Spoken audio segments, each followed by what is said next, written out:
सरकारी नम्बर प्लेटको महँगो गाडी महिनौदेखि थन्किएर जीर्ण बन्दै गइरहेको अवस्थामा देख्न सक्नुहुनेछ भने छेउमै सेतै नम्बर प्लेटको एउटा ट्र्याक्टर थन्किएर जीर्ण बन्दै गइरहेको देख्न सकिन्छ।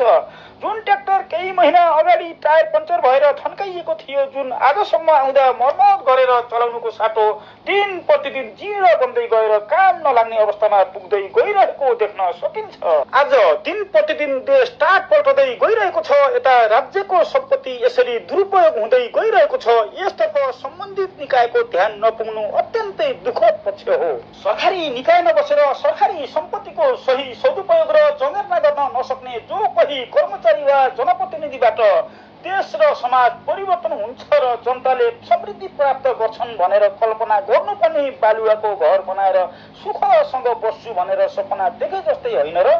अब यसतर्फ सबैले ध्यान पुर्याउने कि